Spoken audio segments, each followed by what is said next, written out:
Salam alaikum, salut à tous. Le gouvernement, par la voix de son Premier ministre, Édouard Philippe, nous annonce avec sa bouche en cul de poule, la priorité, c'est la santé des Français.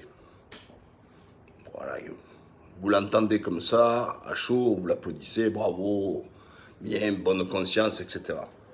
Sauf que depuis qu'il est au pouvoir, c'est-à-dire depuis 2017, il y a des plans de restrictions budgétaires farouches, énormes, au sein des hôpitaux.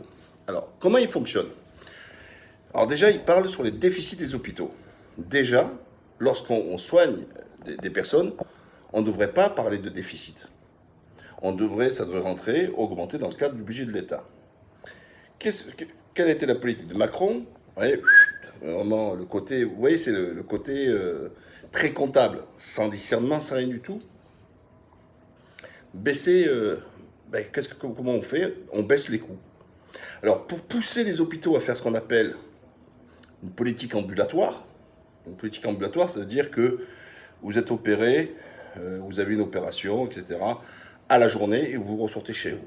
Vous ne dormez pas à l'hôpital. Et donc, ils poussent à faire de l'ambulatoire. Et en même temps, ils disaient, oui, vous inquiétez pas, je vous baisse votre budget, hein, je ne vous remonte pas le budget de façon... Mais quand les hôpitaux ils se font payer par des actes. D'accord? Donc, un acte ambulatoire rapporte moins que si la personne avait dormi à l'hôpital. Vous voyez? Et donc, c'est par cet artifice comptable, vous voyez, vicieux, très énarque, en fait, hein, dans le schmilblick, de faire en sorte que les hôpitaux dégagent, puissent faire des excédents budgétaires et pas déficitaires. Sauf que les hôpitaux, ils cumulent plus de 30 milliards de déficit. Et que chaque hôpital a son budget. Et il y a à peu près peut-être 30% qui ont un résultat négatif à la fin de l'année. Donc, vous voyez ce que je suis en train de parler? Je suis en train de parler comme eux de chiffres, de déficit, etc. Or, la santé n'a pas de prix. Et on le voit bien là, avec le coronavirus. Il dépasse des milliards, il dit des milliards. D'ailleurs, des milliards, vous avez bien entendu, des milliards pour les entreprises, parce qu'il faut vite sauver l'économie. L'hôpital, par contre, rien à péter. Qu'est-ce qu'a fait Macron? Macron n'a pas augmenté ce qu'il fallait au niveau des hôpitaux. Il leur a mis vraiment égorgé. Mais nous vivons au XXIe siècle avec les nouvelles technologies et ce qu'on appelle les opérations à partir du numérique, etc. La France est à la risée du monde. Donc arrêtez de me dire qu'on a la meilleure santé du monde, système de santé du monde. C'est faux, archi faux, ce ne l'est plus depuis longtemps. On est à l'époque du Minitel encore en France. Eh oui. Alors, les hôpitaux se dégradent parce qu'ils ne sont pas rénovés, mais il y a le coût du matériel. Où sont les investissements dans le matériel? Donc, pas étonné aujourd'hui qu'il n'y a ni masque, ni test pour savoir, par exemple, si vous avez le coronavirus. Je tourne un tour d'exemple, la Turquie, il vient de sortir là, 1 million de tests. La Turquie, eh oui. Eh oui.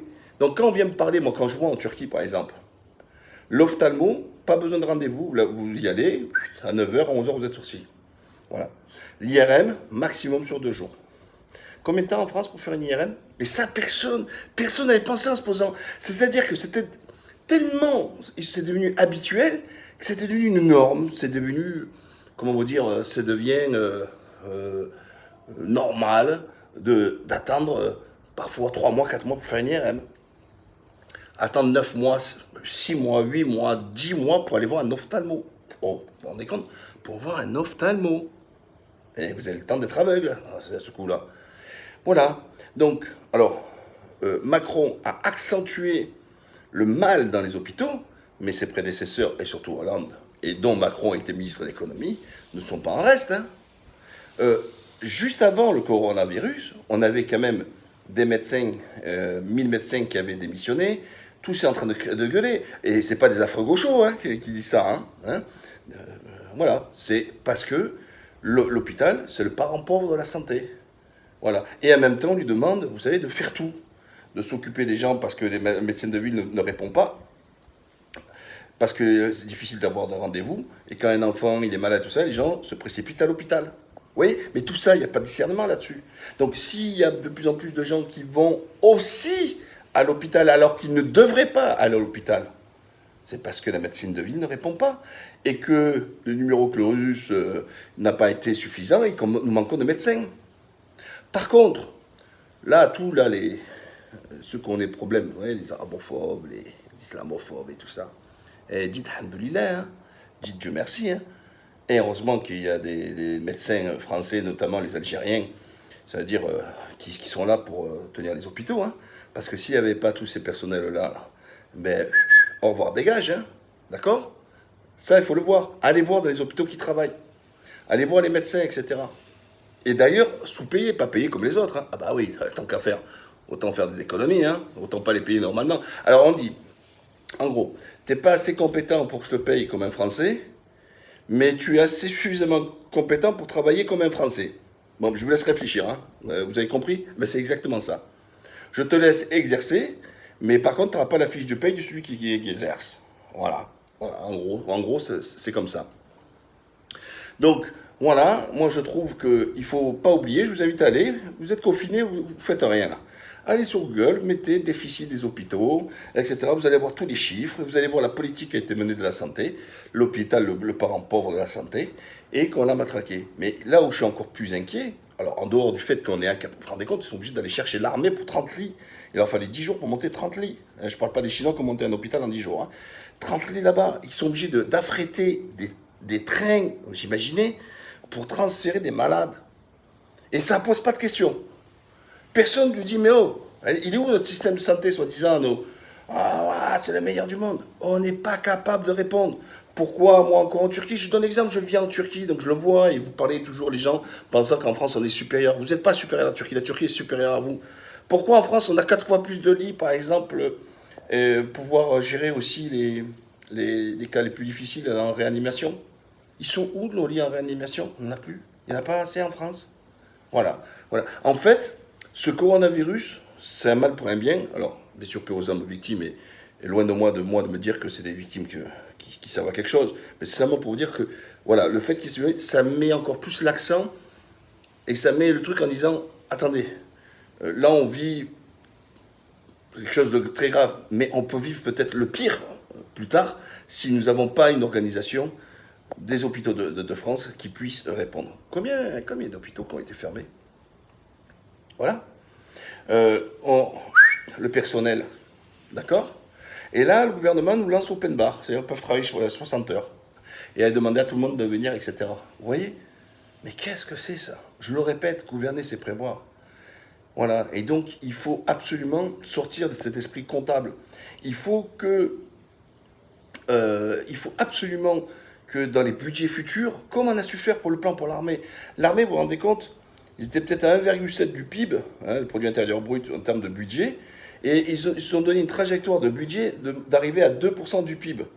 Hein, 2% du PIB, grosso modo, ça fait à peu près une cinquantaine de milliards pour l'armée. Mais vous vous rendez compte, vous savez, les déficits des hôpitaux par an étaient de 300 ou 600 millions. Mais qu'est-ce que c'est 600 millions? C'est peut-être 2 bombes envoyées en Syrie, en Libye ou en Irak. Alors on a l'argent pour filer des armes aux terroristes kurdes du YPG en Syrie, mais on n'a pas l'argent pour les hôpitaux. C'est marrant ça. On a l'argent pour les détruire la Libye, mais par contre on n'a pas l'argent pour nos hôpitaux. On a l'argent pour les squatter en Afrique à faire chasser les fantômes. On est les seuls, il n'y a personne, aucun pays au monde, ils veulent nous soutenir. Qu'est-ce qu'on fout là-bas, à chercher les fantômes, là? En Afrique, ça nous coûte une blinde, ça nous coûte des milliards et des milliards et des milliards et des milliards, mais par contre, on n'a pas l'argent pour nos hôpitaux. Qu'est-ce que c'est à l'échelle de notre pays quand les hôpitaux dégagent 600 millions de déficit? Mais 600 millions, c'est que dalle, c'est que chi, c'est rien du tout. Par contre, on a l'argent pour vider 27 milliards à l'Europe, hein? Il nous en revient que 14 hein, derrière. Hein. Donc, en gros, on en perd à peu près 13. Bon, ça, c'est normal. C'est-à-dire, il faut être solidaire pour aider les pays de clochards qui nous ont rejoints, parce qu'on n'a pas voulu qu'ils s'approchent des Russes. Hein. Donc, vous voyez, ce n'est pas un intérêt européen. Il n'y a pas un esprit européen. C'est simplement pour éviter qu'ils s'approchent des Russes. Comme là, ils le font avec la Macédoine et l'Albanie, pour pas qu'ils s'approchent trop de la Turquie, tout ça, etc. Donc, qu'est-ce qu'on fait? On dit, tu vas venir chez nous. Et puis, comment on va te filer À quelques milliards, ben, tu feras ce qu'on te dit. Hein. Voilà. Donc, posez-vous, partagez un maximum. Je pense que c'est demain ou après-demain que je suis débloqué sur Facebook. Mais partagez un maximum pour faire comprendre qu'aujourd'hui, la question de la santé est importante, du budget hospitalier, et de dire qu'aujourd'hui, que si nous souffrons et qu'il y a des morts en trop, c'est parce que justement, c'est cette politique comptable qui a été faite auprès des hôpitaux. Et qu'il faut exiger maintenant, surtout les acteurs politiques, de leur dire on veut une vraie politique de santé publique. Et qui puisse répondre en cas d'extrême, mais aussi au quotidien. Voilà. Et arrêter de rendre normal le fait qu'il faut 4, 5, 6 mois pour faire une IRM ou 9 mois pour avoir un ophtalmo. Voilà. Vous voyez. À la prochaine, à plus tard. Ciao, ciao.